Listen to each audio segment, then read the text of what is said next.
Caseros fue inaugurada el 23 de abril de 1979 con el discurso del doctor Alberto Rodríguez Varela, ministro de Justicia en los tiempos del general Videla. Su edificio, con una superficie de 85.000 metros cuadrados cubiertos, 2 torres de 22 pisos, 2 subsuelos, albergue y comedor para 240 guardiacárceles, era la niña mimada del sistema penitenciario argentino.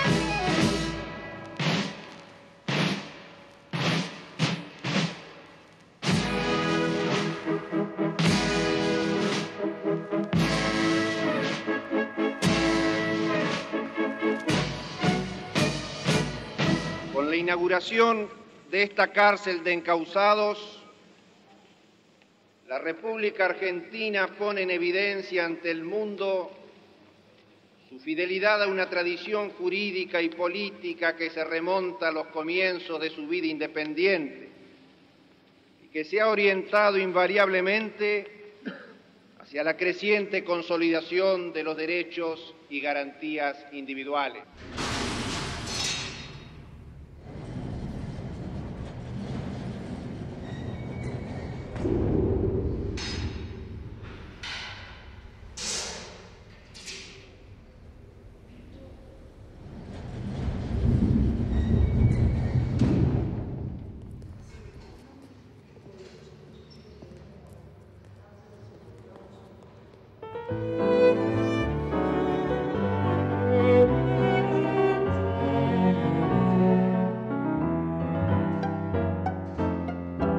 La causa que abrazaste vos, sin grupo te jugaste, enfrentándolo al sistema sin pedir ni dar perdón. Un mal día te encanaron, pa' destruirte te encerraron, te llevaron a Caseros, con crueldad te maltrataron en los años que pasaron en la sórdida prisión. Si a mí me hubieran contado antes lo que nos hubiera tocado, lo que me iba a tocar vivir, yo hubiera dicho que eso era imposible de soportar, era imposible de aguantar.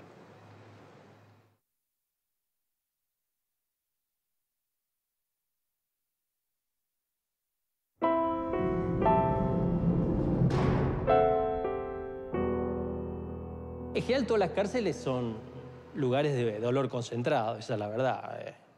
¿No? Yo, que vine la semana pasada acá, lo primero que sentí es eso, ¿no? Es cada pared, cada rincón, cada lugarcito es dolor de un ser humano. Y es muy importante poder entender lo que pasó en la vida carcelaria para poder entender cuál es el modelo de sociedad que hoy estamos sufriendo los argentinos. Esta cárcel fue empezada a construir durante el gobierno del doctor Arturo Frondizi.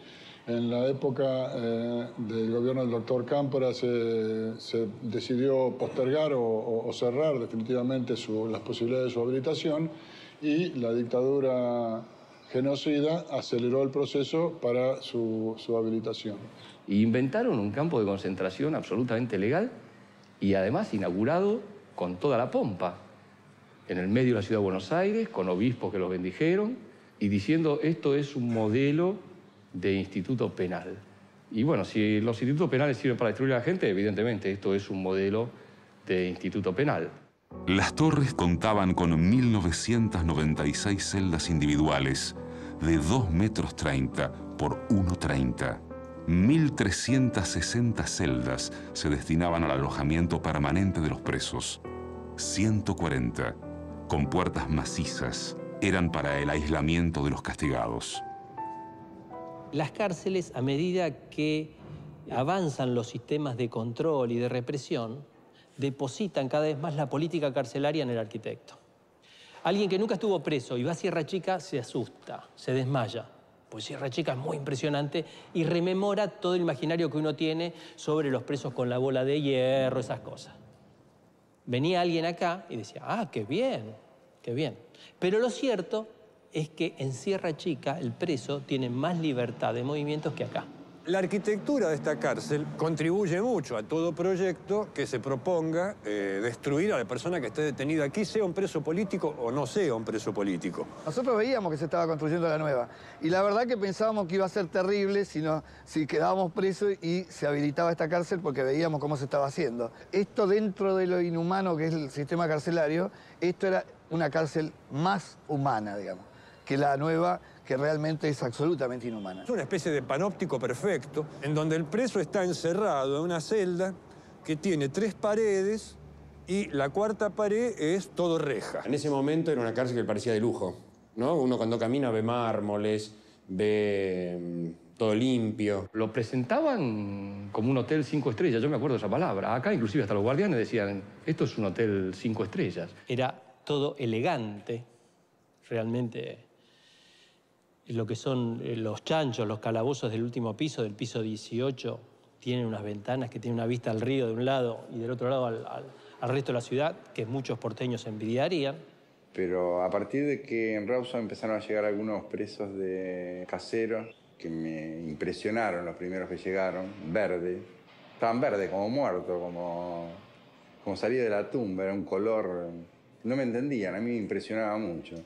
Y se reían porque me impresionaba. Yo decía que estaban muertos, que no tenían sangre. Y acá uno veía cómo se iba deteriorando y cómo la cara se le iba transformando en una mancha blanca, en una mancha verde. Yo creo que lo que desata mi tuberculosis es la falta de sol directo. En una situación de deterioro, de contaminación ambiental permanente, de hacinamiento, a pesar de que pareciera ser que es todo muy cómodo, que cada uno tiene su celda. No había sol, no había patio, no podíamos compartir con otros presos que estaban acá mismo. Uno puede estar 10 años preso en esta cárcel y nunca lo toca el sol, porque los lugares de recreo previstos en esta cárcel no son al aire libre, son cerrados y están parcialmente rodeados por ladrillos de vidrio que permiten pasar mucha claridad, pero que no permiten el paso de la luz del sol. Tener visitas no de contacto, sino a través de un vidrio. Incluso acá hay un sistema arquitectónico que permite que los problemas de plomería se pueda controlar el preso desde un lugar increíble, que es detrás de los caños que están en el lavatorio, que están en el inodoro, cosa que en las otras cárceles, que eran más primitivas, no estaban. Este esquema hace que un solo celador, caminando por ese pasillo, tiene en ascuas a un grupo de 30 personas que si están haciendo sus necesidades en la celda, están a la vista. Si están comiendo, están a la vista. Están escribiendo una carta, están a la vista. Quieren hacer gimnasia, están a la vista. La característica justamente de esta cárcel es la absoluta soledad a pesar de la proximidad. Digo, acá uno está 23 horas encerrado sin ver a quien tiene al lado. Recuerdo que el director del Servicio Penitenciario Federal en aquel entonces era el señor Dotti, que visitaba regularmente las cárceles y siempre decía aquello de que a los presos políticos había que aplicarle la política de quebrantar, quebrantar y quebrantar. Es una forma de seguir manteniendo esa opresión dentro del sistema en que estamos viviendo, el capitalismo. Un sistema que obviamente tiene que multiplicar las cárceles porque al no dar solución a otros aspectos de la vida de la gente, al agravarse las condiciones sociales, obviamente se multiplican las causas para que alguien vaya a robar. Es como la quinta esencia, digamos, ¿no? No fue adaptada, fue diseñada para esto, para el encierro, para el aislamiento, para que no haya sol, para que no haya nada que te pudiera consolidar como ser humano y supuestamente, entre comillas, recuperar para la sociedad.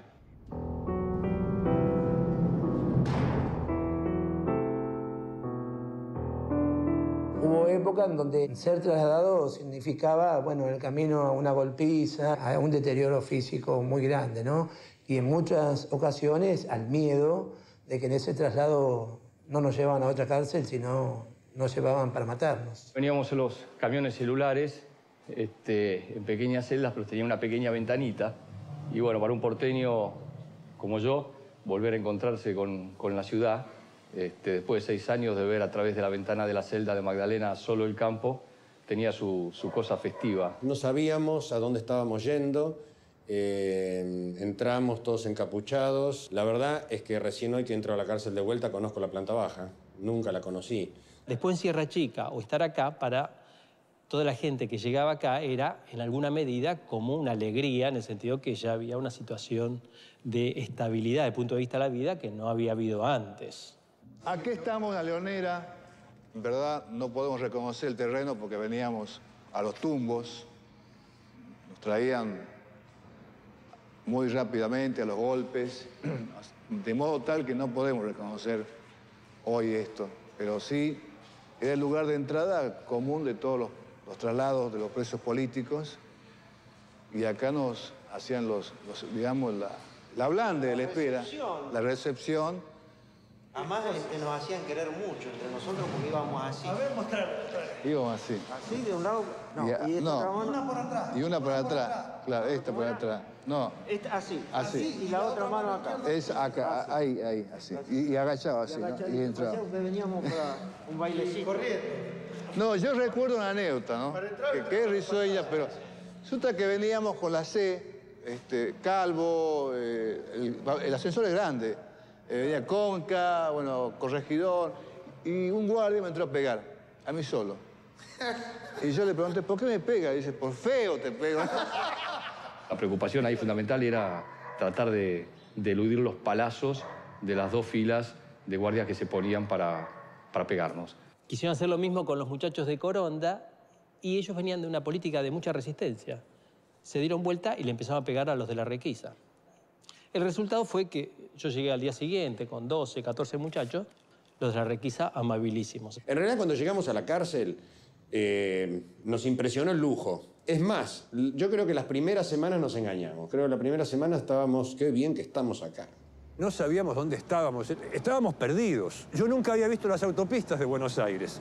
Entonces, cuando miramos por las ventanitas y vemos las autopistas, no entendimos dónde estábamos. Cuando me di cuenta que estaba en Casero, me produjo algo que ¿por qué a mí? ¿Por qué? No podía entenderlo, me agarró una desesperación, un bajón, una bronca, bueno, muchísimas cosas más que hicieron que me planteara qué me pasaba, ¿no? Porque era como que me había quebrado, era como solo el hecho de sentirme que estaba dentro de esta cárcel y pensar en los compañeros que había visto en Rawson llegando de esta cárcel. Me desesperó la oscuridad, me desesperó al otro día cuando amaneció, que no me di cuenta que amaneció, no dormí en toda la noche, pensando que estaba en Casero.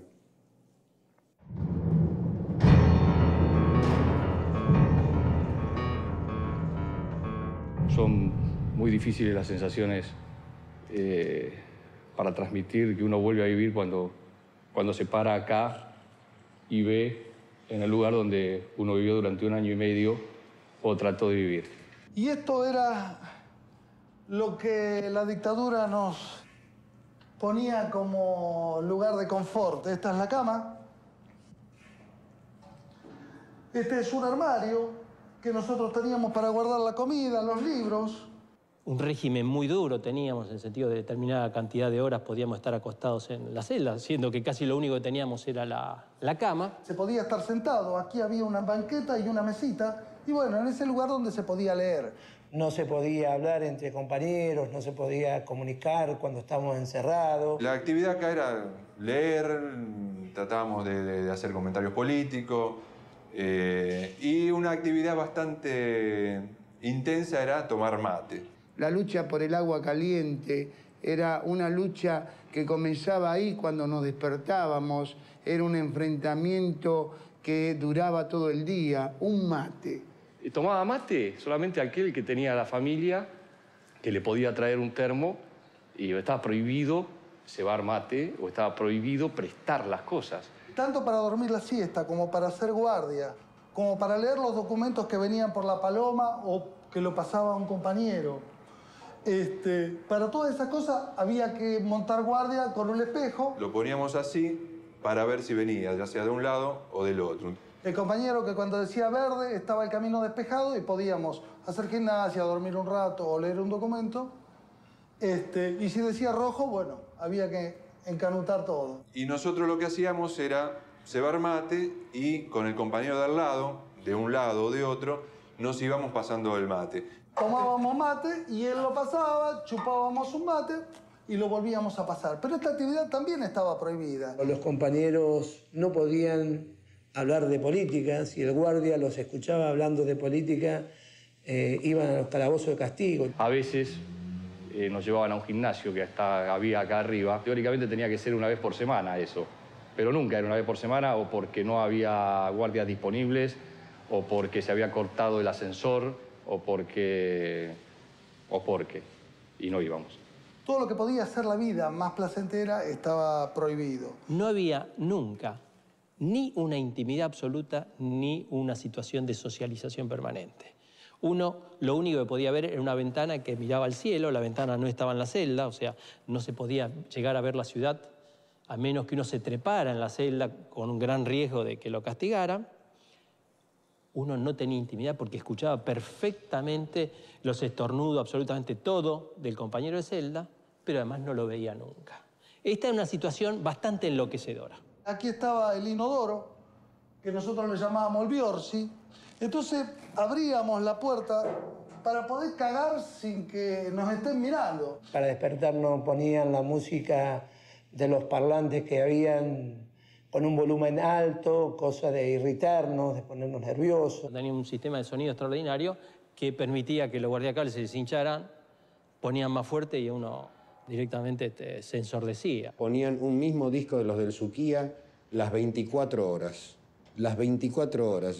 Pobres los del Suquía, digo porque los odio. Y estallaba todo, estallaba.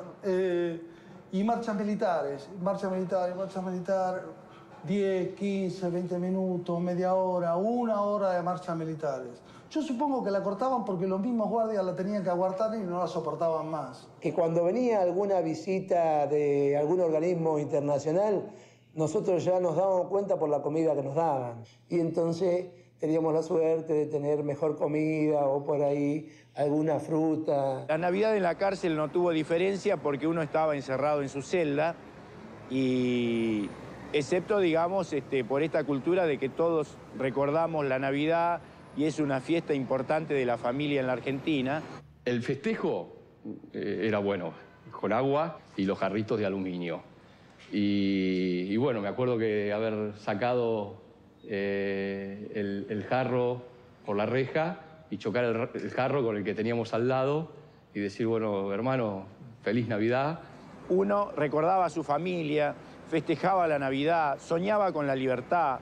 Cantaban, había 7, 8 compañeros que formaban parte del coro. Entonces nos tuvimos que bancar el ensayo del coro durante 2 meses, la misma canción, en el salón, que ya al final le dijimos, bueno, Santiago, pará, porque era parte, ya con los parlantes, basta. Ensayaban La Pomeña, Eulogia Tapia en La Poma, y era bárbaro, porque sonaba escuchar las voces de los compañeros cantando, y además preparando eso para recibir a los familiares en un ámbito tan siniestro como este.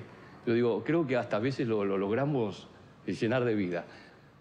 En este preciso lugar era el patio de recreo, que no estaba vacío como está ahora, había 2 mesas de ping-pong y podíamos circular por todo lo que es así unos pasillos, solamente de a 2, nunca más de 2 juntos, ¿no? En aquel momento nos parecía inmenso porque, claro, después de estar 23 horas por día en, creo que es 1,20 m por 2, salir a un patio de recreo que era un poco más grande. La vigilancia de recreo estaba sobre este balcón. Esto estaba todo, tenía los vidrios, entonces la luz era escasísima. ¿Te acordás que acá había una mesita con unos... Las mesitas de ajedrez? Sí, había mesita Yo voy a ser del Perlín. Yo voy a ser del flaco Perlín. Iba corriendo acá. Caminaba solo, enojado. Cuando alguno se me abandonaba por ahí una curva, el loco se saltaba por arriba de los bancos, ¿te acordás? Pero a ustedes les pasa que cuando están nerviosos no pueden caminar en la casa también. Sí. Nuestra lucha acá era diaria, era tratar de buscar un pedacito de sol, porque no lo teníamos. Justamente una de las pocas cosas buenas era subirse a esta reja, así, acá, y mirar el río, que era una de los pocos lugares que se podía llegar a ver un poco la ciudad y fundamentalmente el amanecer. Cuando mi compañero el pájaro Colaone ponía su espejito ahí, nos trepábamos a la reja para mirar para afuera. Él miraba el amanecer, otros mirábamos las chicas que tomaban sol en las terrazas.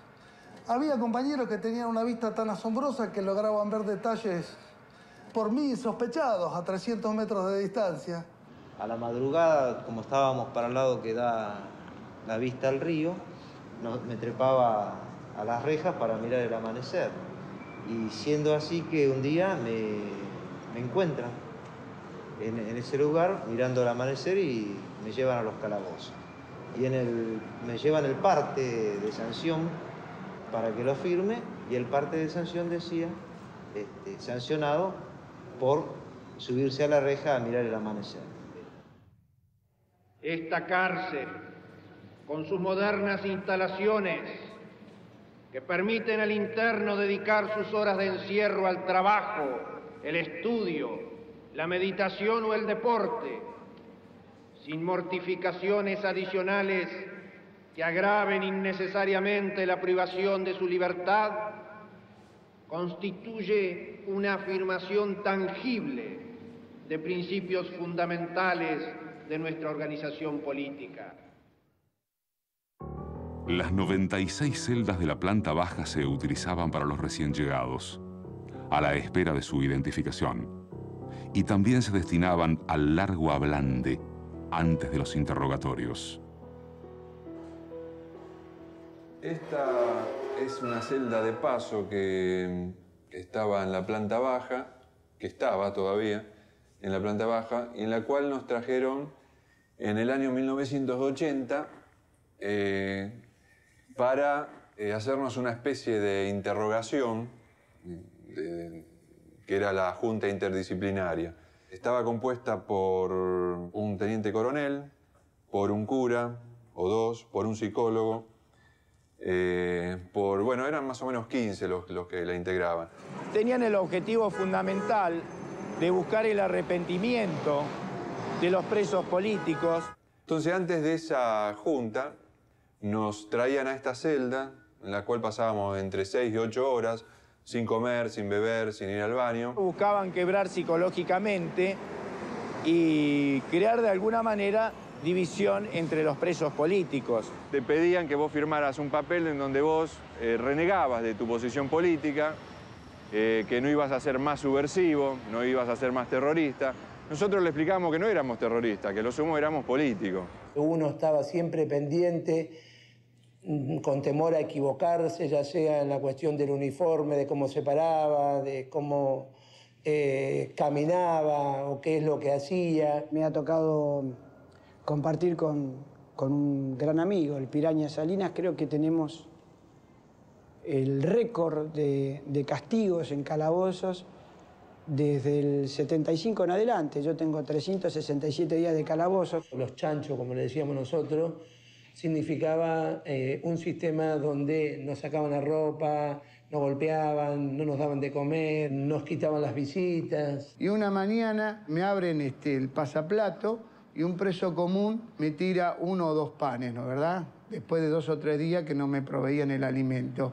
Y una sonrisa de ese preso común, que además me llamó por mi nombre y además me decía que era de acá del barrio y demás, me significó a mí hoy un recuerdo y una gratitud a lo que significaba la solidaridad. Allá al fondo entregaban los colchones y para ir a buscarlos había que correr. De modo que si no se corría, no nos daban los colchones. Estábamos en una lucha que era no correr para ir a buscar los colchones en los calabozos, lo que a su vez aumentaba el castigo, y el castigo a su vez significaba que no te daban el colchón, la frazada, y además no te proveían el alimento. Dentro del servicio penitenciario hay un cuerpo especializado que no tiene relación con los presos, que no tiene relación cotidiana, y que tiene una función de revisar todos los objetos que hay en la cárcel, incluyendo, por supuesto, a los presos. Requisa se llama. Ese cuerpo de guardia que son feroces, que vienen con escudos, con cascos, como que vinieran a una batalla, ¿no? La requisa es sinónimo de terror en la cárcel. Entra pegando desde el principio para que el preso sepa cuáles son las reglas de juego. Primero nos revisaban a nosotros, nos hacían poner en una posición con las piernas abiertas, los brazos levantados, y después implementaban un sistema de cacheo que la mayoría de las veces era de vejación. Nos sacaban a todas las patadas de la celda, entraban como locos, 20, 30 milicos, sacándonos de a uno a las patadas con la cabeza gacha, desnudos a veces. Golpeando y gritando y qué sé yo, y todo, los gritos. Y después se desnudaban, se revisaban, y ellos se quedaban en la celda de cada uno haciendo 1000 salvajadas. Robaban todo lo que querían, pero robar, rompían, pisoteaban, ¿no? Algunas cartas o fotos de nuestros familiares y las encontramos por el piso, desparramadas o rotas. Justo en este pabellón, a un compañero que era paralítico, la requisa que se cayó, perdió las... No podía correr, por supuesto, porque estaba con sus muletas.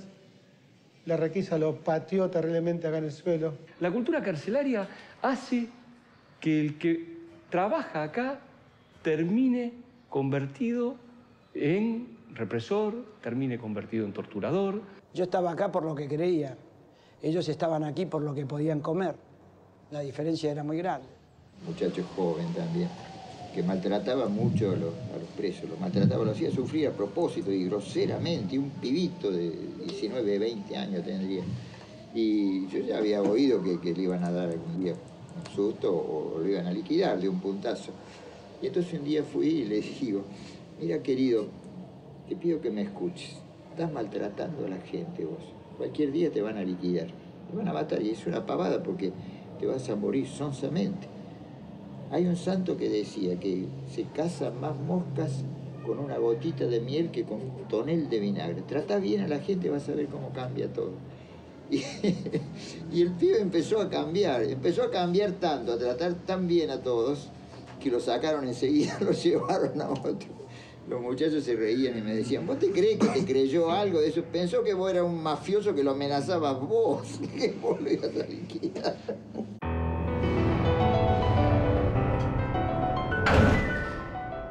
Y en las condiciones más siniestras de represión, más terribles de represión, nosotros mantuvimos la solidaridad muy en alto. En un radio de 5 o 6 celdas, había compañeros que daban cursos, ¿no? Que hablaban sobre determinados temas políticos, económicos. Cuando yo fui detenido, yo no caminaba sin aparatos.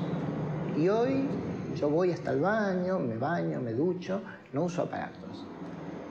Y esos fueron mis compañeros. Yo recuerdo compañeros que podían soñar. Recuerdo entre esos compañeros, por ejemplo, a Isidoro Helstein, que le escribía poesías a su compañera que estaba presa en Villa Devoto. La cita será a las 5 y los dos mirando el cielo, los ojos y no las manos, acudirán al encuentro. También teníamos una organización basada en la solidaridad y basada en el enfrentamiento a un enemigo que, bueno, en ese momento eran los militares. Teníamos bien claro que la salida era colectiva y que lo importante es que estuviéramos unidos más allá de las diferencias políticas y que el enemigo no hacía diferencia y que por lo tanto nosotros teníamos que responder con organización. En la cárcel de La Plata, cuando tuvimos la convicción de que nos querían matar a todos, porque ya habían matado a 2 compañeros, los que estábamos más comprometidos en ese momento dijimos, si vienen acá a matarnos, que solamente proteste y se rechifle, como dicen los presos políticos, el que está individualmente afectado. El resto, el que esté al lado, en la celda de al lado, que se ponga a leer un libro, porque si también protesta, lo van a matar también a él. Romper con las diferentes formas de solidaridad que inventábamos los presos era romper con las más íntimas convicciones de cada uno, destruirnos como seres humanos. Bueno, eso no lo lograron, no lo lograron. En estos años difíciles, en los que después de derrotar a la subversión, los argentinos queremos consolidar la paz y asegurar la vigencia plena del Estado de Derecho, tal como lo expresan los documentos básicos del proceso de reorganización nacional. Había libros que se autorizaban y libros que no se autorizaban, de acuerdo a los títulos, de acuerdo al pensamiento de los ideólogos. No recuerdo bien si aquí teníamos Biblia, pero sí recuerdo que en La Plata, los que veníamos de la cárcel de La Plata la teníamos prohibida. Monseñor Plaza había dado esa orden porque le dábamos interpretación subversiva. En Rawson, por ejemplo, no tuvimos libro durante más de un año y pico y solamente nos dieron en alguna ocasión la Biblia para leer. Francisco Santucho estudiaba los idiomas indígenas y a él no le dejaban entrar un diccionario en quechua porque decían que podía ser clave que utilizaban los subversivos para comunicarse, qué sé yo. No entraban libros ni de química ni de derecho, digamos, ¿no? Así que me hubiese podido dedicar a la literatura. El Servicio Penitenciario Federal escribió un régimen carcelario no para cumplirlo, sino para mostrárselo a la OEA, a la Comisión Interamericana de Derechos Humanos de la OEA. De casualidad me enteré de ese régimen y entonces le pedí a unas tías mías que me trajeran unos libros de sociología. Me los trajeron y no me los dieron. Teníamos revistas censuradas. En este hospital yo no tuve diarios. Recibíamos la revista Gente o 7 Días y el diario totalmente recortados. Nunca una bikini, nunca una nota política. A veces hasta las notas del deporte venían recortadas. Sentí la angustia de que te pasaran los partidos y te cortaran los entretiempos para que no te enteraras de lo que pasaba. Las noticias de los diarios eran la entrada y salida de aviones, el horóscopo, algunos chistes, no todos. En Rawson eran más estrictos con algunos textos. Acá con literatura no había dificultad. Una de las grandes alegrías que teníamos era cuando por ahí en un recorte se les escapaba una noticia política y en una noticia de deporte salía que se había cantado la marcha peronista en el Mundial de Fútbol. Para nosotros la comunicación era fundamental, nos permitía estar vivos, nos permitía todavía seguir manteniendo información de la buena y de la mala. El agujero que se ve acá, en el fondo es todo un pasillo que comunica hasta el piso 17. Nosotros lo único que sabíamos que por una rejilla que hay ahí arriba, con lo que denominábamos las palomas, pasábamos mensajes al compañero de abajo de otro pabellón. Los caramelos eran los mensajes y muchas veces se escribía en el papel finito de esos de armar cigarrillo y se doblaba 2 o 3 hojas y se pasaban o se dejaban en algunos lugares del patio. Cuando nos sacaron de acá nos dimos cuenta que los que estaban a cargo pasaban por ese pasillo y nos interceptaban los caramelos. Los agarraban, los leían y los volvían a poner. Una de las formas también de comunicarnos era a través del Biorsi, lo destapábamos, le sacamos el agua y podíamos comunicarnos con el de abajo o con el de arriba. Eso implicaba toda una técnica y además el riesgo porque el hablar por el inodoro produce problemas de angina.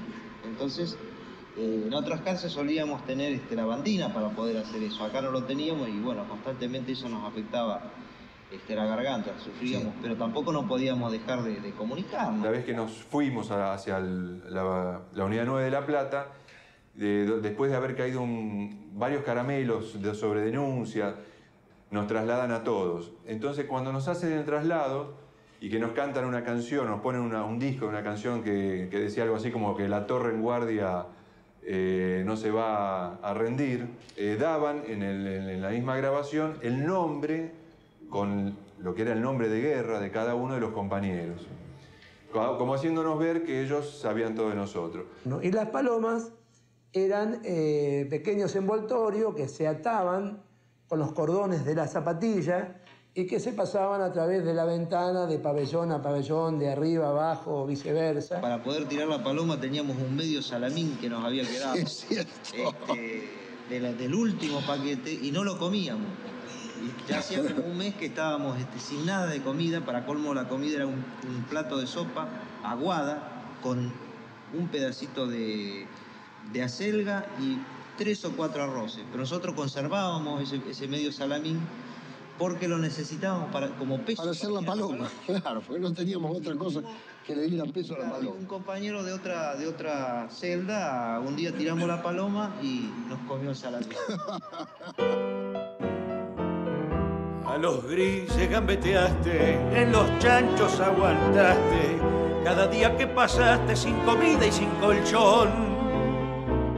Las palomas vos mandaste, las denuncias las sacaste, cuántas cosas inventaste en la diaria resistencia de la guerra que libraste en la sórdida prisión.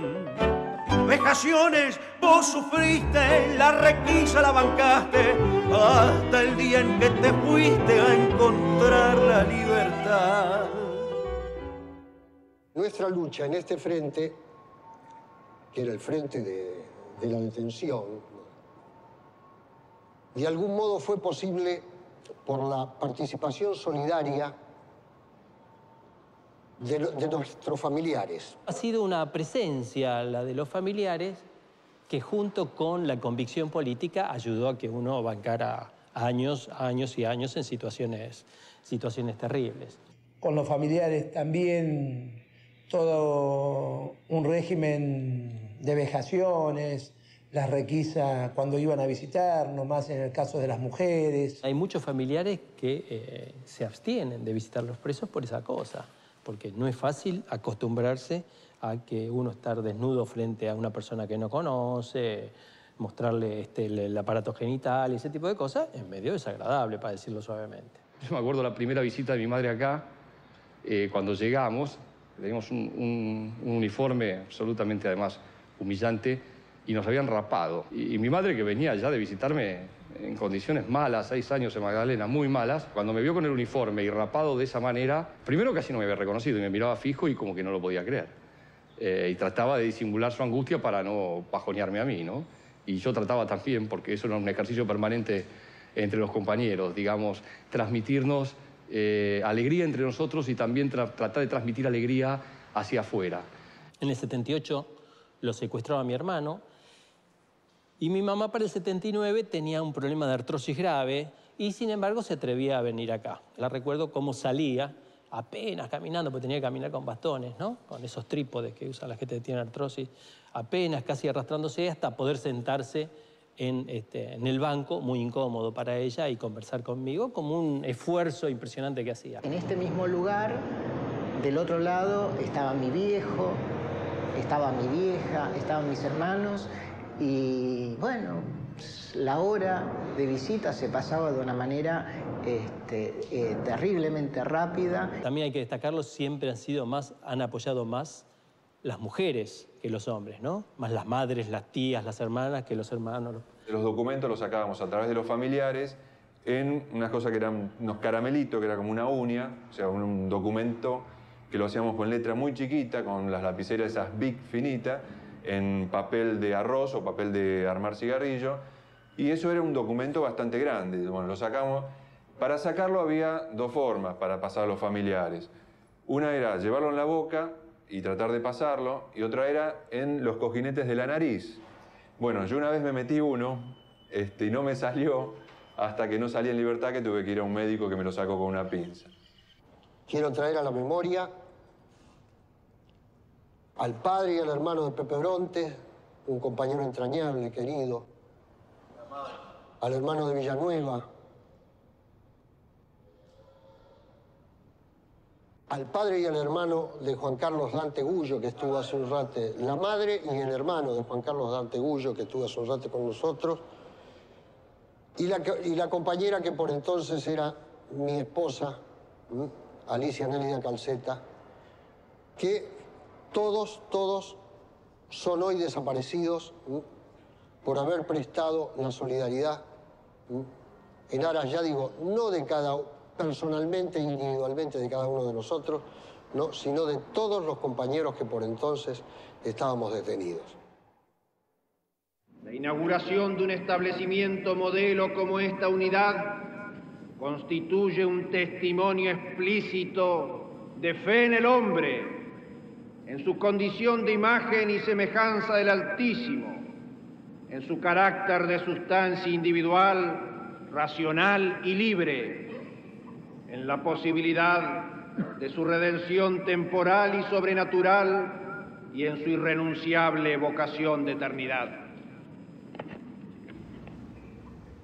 Es verdaderamente un tema muy doloroso porque evidentemente, según el mensaje de Jesús, toda la Iglesia tendríamos que haber estado junto a los perseguidos, junto a los maltratados, junto a los desaparecidos y en contra de la violencia de los militares, ¿no es cierto? La mayor jerarquía dentro de la Iglesia argentina jugó para el enemigo. Monseñor Piolaggi, embajador del Papa en la Argentina, nos visitó a los presos políticos y dio una misa en la Navidad del 79. Y con algunos presos políticos le manifestamos nuestra enorme preocupación, dado que había compañeros que se encontraban muy mal desde el punto de vista psicológico. La respuesta fue que él se entrevistaba permanentemente con la Junta Militar, a quienes trataba de sensibilizar, y que jugaba regularmente al tenis con Macera. El papel que cumplía el capellán era simplemente ser funcional al sistema, o sea, estaba dentro del régimen represivo. A los compañeros católicos o creyentes, cuando iban a hacer la confesión, bueno, le pedía datos y después estos datos eran pasados a los servicios de inteligencia. Trataba de interrogarnos en las misas que daba, o por ejemplo participó de los tribunales de interrogatorio que se habían conformado en la cárcel de Caseros. Cacabelo de apellido, se encargaba de llevarnos de prepo a la misa. El capellán Cacabello, que nos venía a tratar de hacer confesar, que nos arrepintiéramos, que teníamos que cambiar, que teníamos que firmar el papelito para demostrar que estábamos arrepentidos. Que es bueno también que sepamos hacer la diferencia, porque también nosotros compartimos la cárcel con compañeros sacerdotes. O sea que no podemos decir la Iglesia en general, porque la Iglesia también era esos compañeros que estuvieron junto con nosotros. También, gracias a Dios, gente generosa que cumplió su deber y que fue solidaria con los perseguidos y los maltratados y los pobres. Recuerdo al padre Joaquín Núñez, que actualmente sigue siendo sacerdote, y que, bueno, fue un compañero más.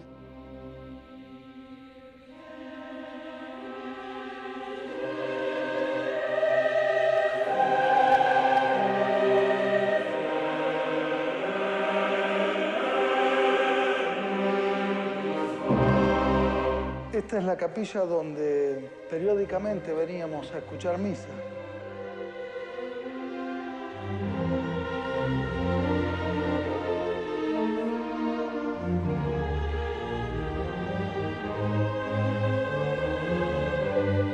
En este ámbito, bueno, tampoco escapábamos a la vigilancia, que era desde esta especie de balcón donde se situaban los guardias. La permanencia de los compañeros en la capilla era una situación de peligro.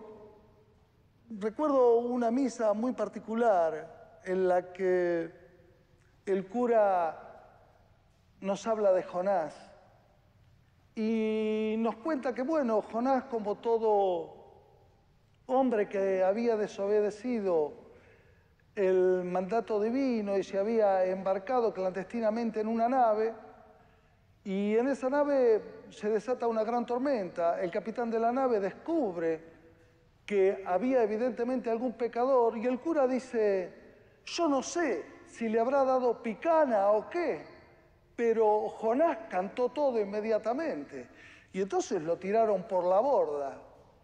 Todo esto dicho por el cura ante un auditorio de presos. Este es el pequeño cáliz que la familia Pallarols me hicieron para que pudiera celebrar en él. Yo tenía prohibido celebrar porque los carceleros me decían que yo ya no era más cura, que era un delincuente, y que no tenía nada que hacer con cosas de la iglesia. Y entonces había comenzado a celebrar con una tapita de Coca-Cola. Cuando ellos se enteraron, me dijeron, Antonio, ¿cómo vas a hacer eso? Te vamos a hacer nosotros una joyita, vas a ver qué lindo. Cada uno libró una discusión en su interior respecto de si valía la pena concurrir a un lugar en el cual oficiaba misa gente que colaboraba con la represión. Solíamos concurrir a misa, sobre todo porque era una buena ocasión para salir de la celda y encontrarnos en un lugar común, a pesar de que no nos podíamos comunicar, nos podíamos ver y hasta saludarnos con la mirada. Podíamos juntarnos todos los compañeros y disfrutar de la hermandad, de tomarnos la mano, de cantar.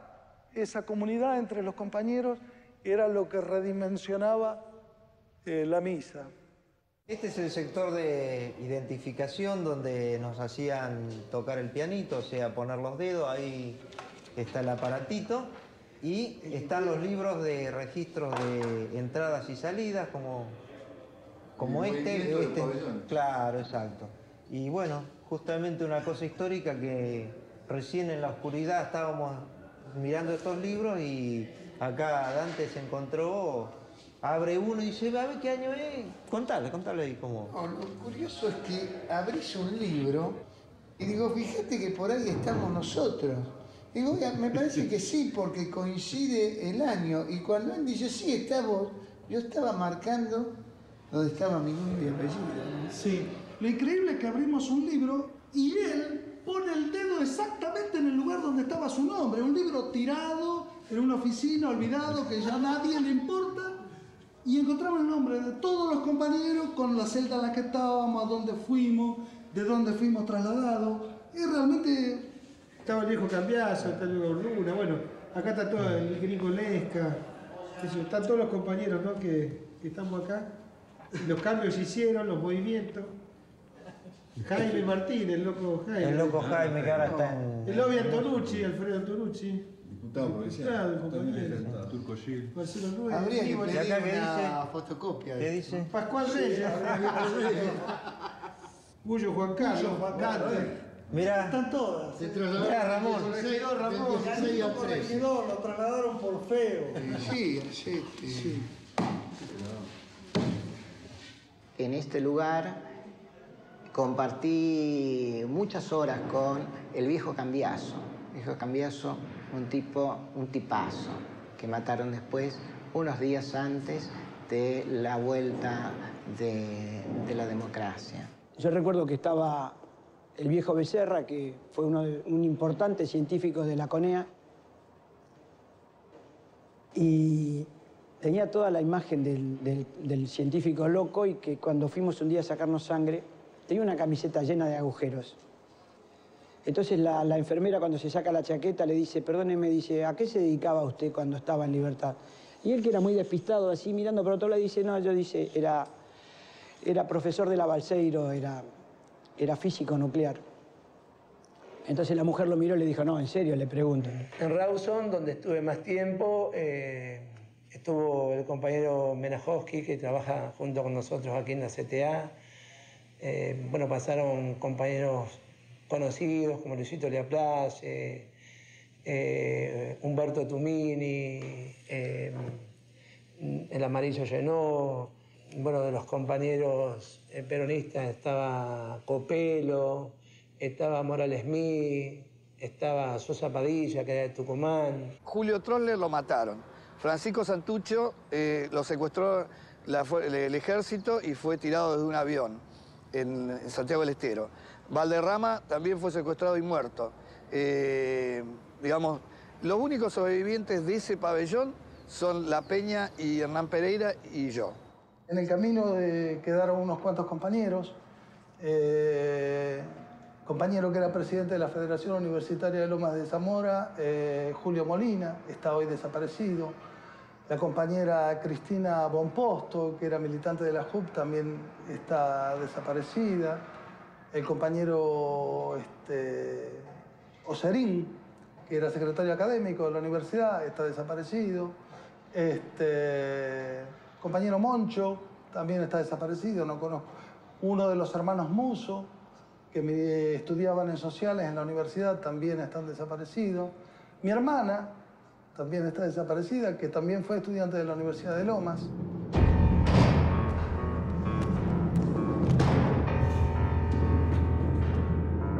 A mí me tocó compartir la celda con compañeros que tuvieron desequilibrios nerviosos. Uno, yo sé que todavía hoy estos ruidos le están martillando en la cabeza y lo están alejando de la realidad. Este era un sistema muy armado en el mediano plazo para enloquecer a la gente. Acá hubo muchos suicidados, sí. Algunos suicidados y otros que lo suicidaron, ¿no?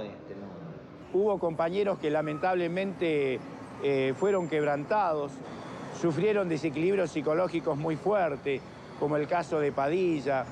Le pregunté por qué estaba, no me dijeron nada. Pasó el día, no me dieron ropa, no había mucho movimiento, pero yo seguía muy mal y cada vez peor. Y pensaba en compañeros que yo había visto quebrarse, digamos, que había visto deteriorarse psíquicamente, pensar en cosas raras. Y me agarraba la desesperación conmigo mismo de que no me estuviera ocurriendo eso. En un pabellón igual que este, fuimos todos testigos del suicidio o la muerte inducida o el asesinato, mejor dicho, de un compañero de apellido Toledo. La represión se había dado cuenta perfectamente bien de que él estaba muy mal. Y entonces es evidente que actuaron sobre lo mal que él estaba. Recordarlo hoy a él es recordar sus imágenes en el patio con las manos dentro de la chaqueta, con la vista baja, caminando solo, y nosotros tratándolo de ayudar en lo posible, porque hay una ayuda que se da a través de la solidaridad y que es la que podemos o podíamos dar los compañeros que estábamos acá adentro, y otra ayuda que es necesariamente profesional, médica, y que no fue dada, o fue dada y quitada. Y yo recuerdo la sensación de impotencia de todos al ver cómo él iba aislándose en sí mismo, metiéndose adentro, aislándose de todo y deteriorándose. Hasta que un día acá llamaron para el recreo, salíamos de 6, 7, 10, dependía de las guardias, iban abriendo las celdas. Bueno, me abrieron la celda, camino en fila india como había que caminar, y veo que él se había quedado en la celda. Estaba sentado en la cama, ahí, su espalda apoyada en la pared, y estaba mirando para abajo. Entonces yo le digo, dale, dale, vamos a jugar, vamos a caminar. Y bueno, no me decía nada, solo me acuerdo, giró despacio la cabeza y me miró a los ojos. Y bueno, era una mirada realmente cargada de angustia, como diciendo, basta para mí. Nosotros salimos al patio y nos extrañó porque nosotros teníamos 1 hora y pasaron 2 horas y seguíamos ahí. Y pasaron 2 horas y media y seguíamos ahí. Y 3 horas. Y cuando nos hicieron entrar, ya Toledo no estaba en su celda. Recuerdo que algunos compañeros se cruzaron, no terminaron. Nos hacían entrar mientras sacaban el cuerpo en una camilla, tapado. Se había matado, se había colgado con una soga, con una sábana de acá. Y recuerdo que esa noche, no sé si fue una broma macabra que suele gastar el servicio penitenciario, o qué fue. Trajeron la cena más tarde y hubo una cena especial, una carne al horno con papas, me acuerdo, carne al horno con papas, con salsa. Obviamente, no sé, es tan perverso que al recordarlo, yo la primera vez que lo recuerdo así, esto en público, digo, la mirada de Toledo ha sido un ejercicio íntimo de mi memoria y es la primera vez que lo reproduzco. Y ahora me acuerdo de la cena. Y lo que sí me acuerdo, que nos acordamos todos, nos debemos acordar todos de los que estábamos en este pabellón, era que por estos parlantes que están a escaso metro de nuestra cabeza, pasaron las marchas fúnebres durante toda la noche. La marcha fúnebre durante toda la noche. O sea, comida especial y marcha fúnebre. Eso fue el día de la muerte de Toledo.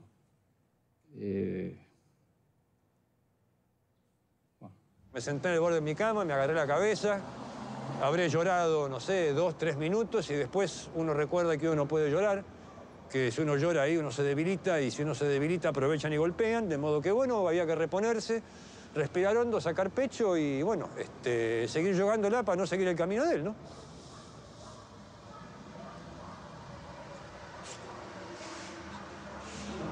Lo obligaron. No fue un suicidio como otros. Se la calcularon.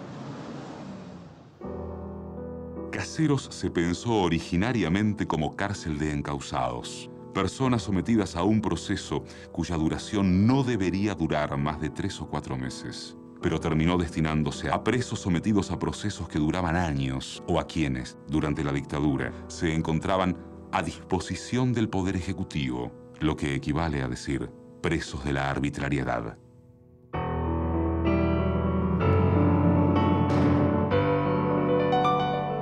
El porcentaje mayor era de compañeros que veníamos de militar en el espacio del montonerismo.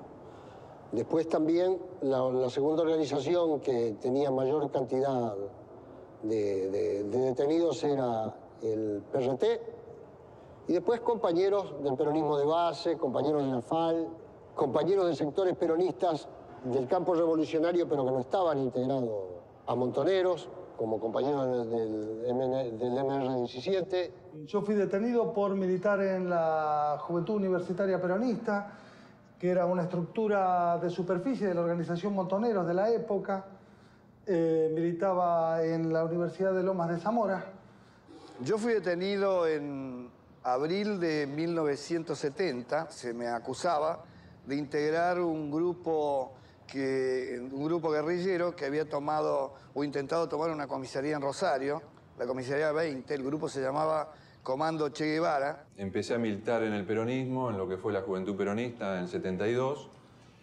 Me integré a Montoneros y bueno, milité en distintos frentes, ¿no? Fui delegado de la UES, fui delegado de la JTP en la cervecería de Quilmes. En una oportunidad, un compañero nuestro que fue herido en una acción en Córdoba, tenía una pierna que no le permitía caminar porque había perdido la pantorrilla. Le dieron la orden de salir de las duchas y yo me quedo con él, porque no se había podido vestir, entonces había que ayudarlo. Y además era un combatiente, no un terrorista, un combatiente. He militado desde la adolescencia en distintas corrientes del movimiento peronista. Fui dirigente sindical del gremio bancario. Asumí el compromiso de lucha del movimiento montonero.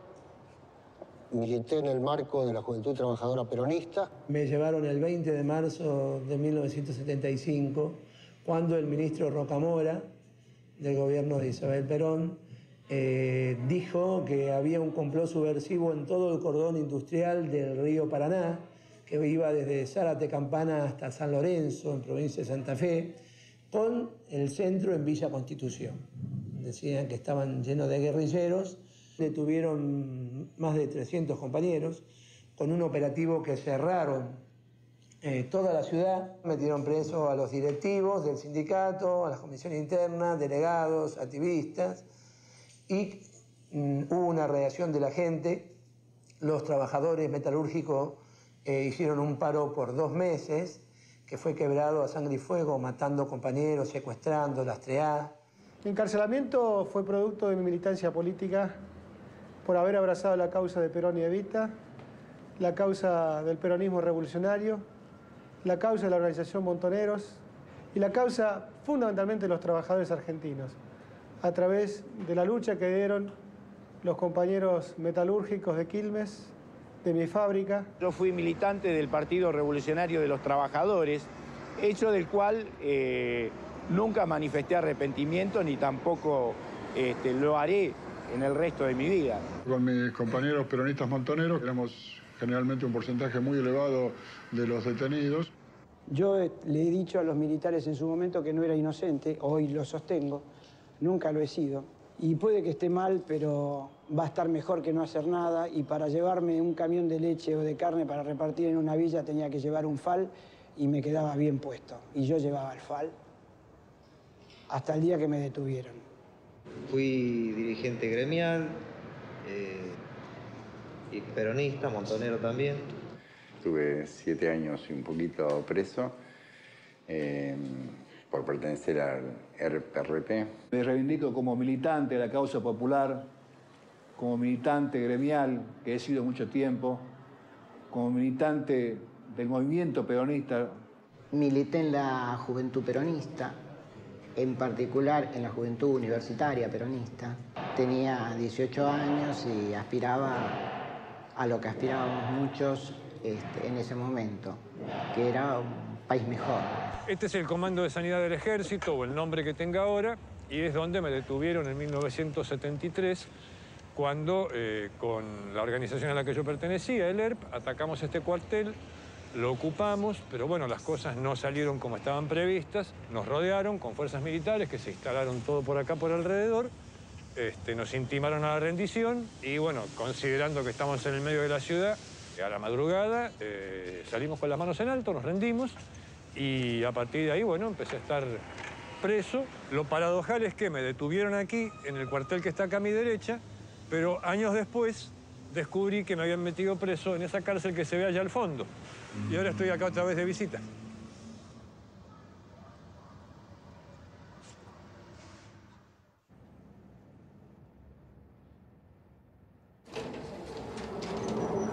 Subir la cara y ver el sol y cerrar los ojos por el sol, después de haber salido de esta cueva, me parecía la gloria. Y estaba en la cárcel de Rawson. Me cortaron el pelo, me sacaron el bigote y dije, bueno, me quedo acá. Y me quedaba preso, yo ni pensaba, me quedo acá. Y estaba contento, bueno, vuelvo a La Plata, no es tan malo, digamos, después de todo. Firmé un acta y me dijeron, váyase. Yo hacía 12 años, 7 meses y 10 días que estaba preso y me dijeron, váyase. Y bueno, me sacaron y me llevaron al juez y me dieron la libertad. Y la libertad, bueno, estar en libertad después de 7 años y 3 meses es muy lindo.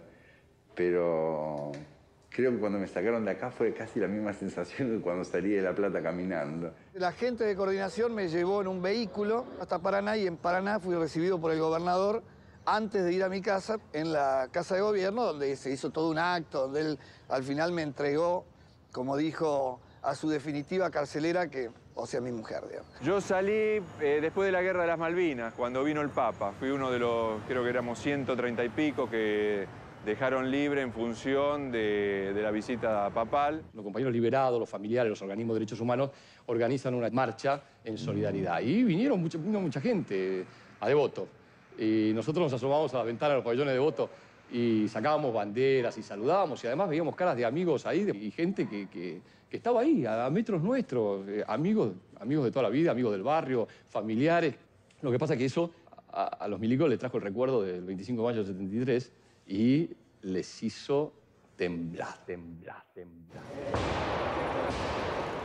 A partir del 1 de febrero de 2001, Caseros dejó de recibir presos.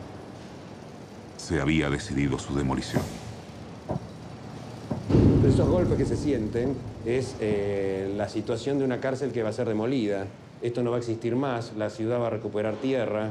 Entre estos ruidos que todavía me traen recuerdos de aquellos ruidos de rejas que se cerraban y que hoy significan que se está demoliendo la cárcel. La verdad que si les quiero sintetizar esto me alegro mucho que esto se destruya. Realmente esto, que lo demuelan, es una mierda esta cárcel. Se aguantó y salimos y estamos acá testimoniando y estamos acá celebrando que esta cárcel huele a la mierda.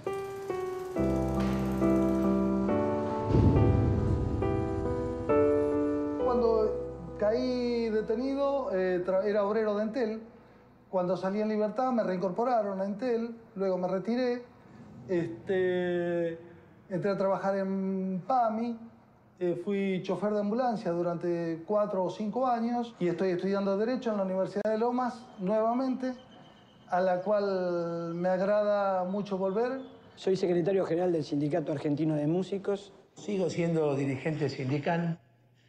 Sigo siendo un militante de la vida. Soy funcionario de la Defensoría del Pueblo de la Ciudad de Buenos Aires. Yo soy secretario parlamentario de la Cámara de Diputados de la provincia de Salta. Estoy siendo secretario general de la UON de Quilmes. Yo no soy diputado, soy presidente de la Comisión de Planeamiento Urbano de la legislatura. Yo soy un estudiante ahora, estudio periodismo, trabajo de taxista, estoy en una sociedad de fomento y estoy en la Comisión por la Memoria en Quilmes para recuperar la memoria popular, justamente.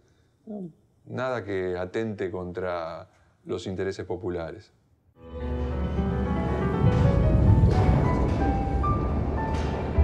De la experiencia extrema de lo que fue la cárcel, la tortura, la caída, la ansiedad por zafar de situaciones límites, sobrevivir para hacer esto, para declarar, para contar, sobrevivir con dignidad, no llevarse a nadie, realmente son experiencias que uno difícilmente las pueda poner sobre la mesa ordenadamente y difícilmente las pueda poner sobre la mesa de manera neutral. Yo tenía 22 años, la mayoría de los presos tenían 22, 23 o 24 años como máximo, y todos fuimos puestos presos, secuestrados en el 75, porque luego no hubo presos.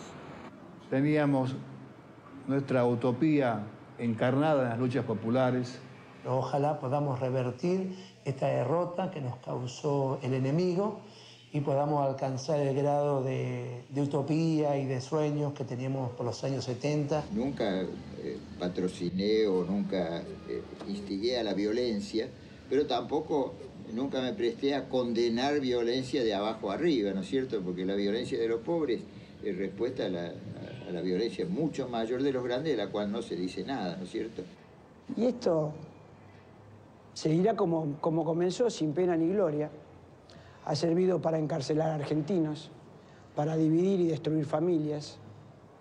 Más allá de todos los errores que se cometieron, yo creo que en la década del 70, por lo menos, la gran mayoría de los luchadores, militantes populares, creíamos que podíamos transformar la sociedad y el mundo. Lo que habría que ver es qué fue, ¿no? Qué se hizo de esos militares, de ese cura, de esos médicos, de esos psicólogos que eran los que nos enjuiciaban, y qué fue de la inmensa mayoría de los que estuvimos presos en la sociedad actual. Y nosotros, de algún modo, tenemos la dicha de haber sobrevivido a esta experiencia, gracias al compañerismo, como otros lo mencionaron, y hoy día poder decir que gran parte de mis mejores amigos y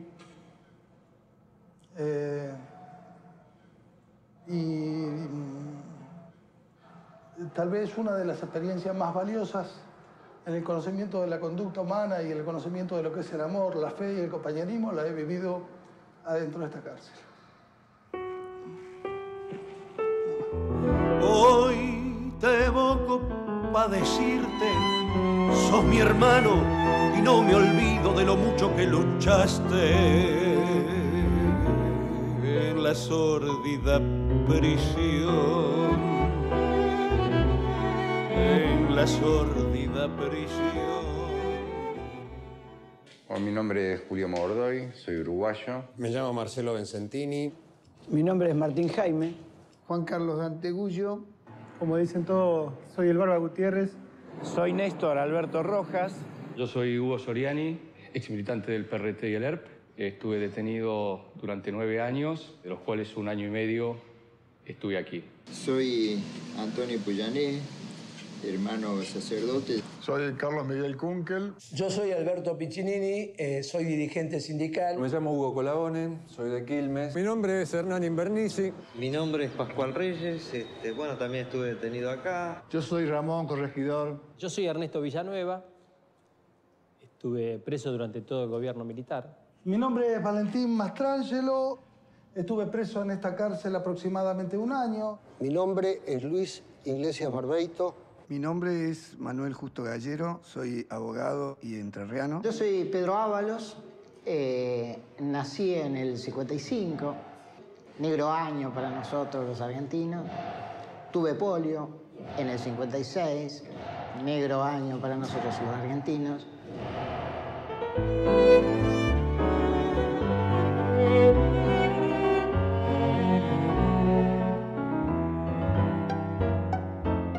Por la causa que abrazaste vos, sin grupo te jugaste, enfrentándolo al sistema sin pedir ni dar perdón. Un mal día te encanaron, pa' destruirte te encerraron, te llevaron a caseros, con crueldad te maltrataron en los años que pasaron en la sórdida prisión. A los grises gambeteaste, en los chanchos aguantaste, cada día que pasaste sin comida y sin colchón. Las palomas vos mandaste, las denuncias las sacaste, cuántas cosas inventaste en la diaria resistencia de la guerra que libraste en la sórdida prisión. Vejaciones vos sufriste, la requisa la bancaste, hasta el día en que te fuiste a encontrar la libertad. Con justicia la demuelen, pero el alma lastimaron de los tantos que quedaron como sombras del recuerdo, entre rejas atrapados en los años del terror.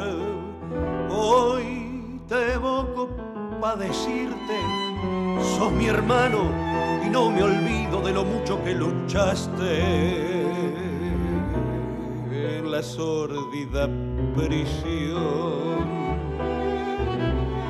en la sórdida prisión, en la sórdida prisión.